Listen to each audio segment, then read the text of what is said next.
एक हदीस मुबारक है। सरकार फरमाते हैं एक बद्दू अजमल साहब एक बद्दू सरकार के पास आ गया तो आके कहता है कि सरकार मैं अमीर होना चाहता हूँ।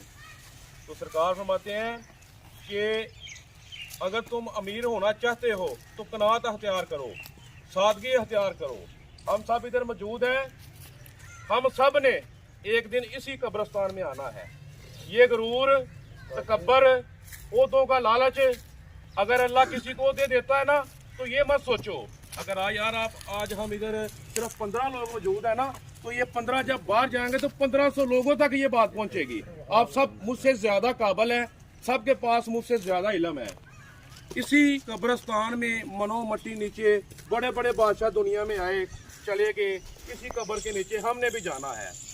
एक बात हमें याद रखनी चाहिए कि सादगी, अगर अल्लाह रिज़्क़ दे, इज्जत दे, शोहरत दे, कुछ भी अल्लाह देता है ना, अगर वो मालिक है वो छीन भी सकता है। तो सादगी इख्तियार करें। तो सरकार फरमाते हैं सादगी इख्तियार करो, कुनात इख्तियार करो। अल्लाह तुम्हें अमीर भी बनाएगा, तुम्हें रिज़्क़ भी देगा। फरमाया सरकार मैं चाहता हूँ कि अल्लाह मेरे गुनाह माफ़ करे। फरमाया इस्तग़फ़ार का विर्द करा करो, इस्तग़फ़ार पढ़ा करो। फरमाता है कि सरकार मैं चाहता हूँ कि अल्लाह मुझ पर रहम करे। फरमाया उसकी महलूक पर रहम किया करो, उसके बंदों पे रहम किया करो। हमारा सबसे बड़ा जो फर्ज है ना वो ये है कि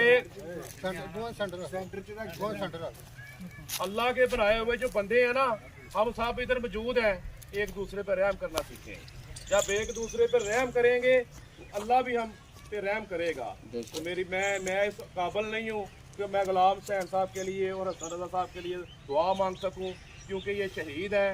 तो मैं शहीद के लिए कोई दुआ नहीं, कोई रोना नहीं, कोई सोगवारी नहीं, ये जिंदा है। बेशक अल्लाह आप सबका हामी नासर हो।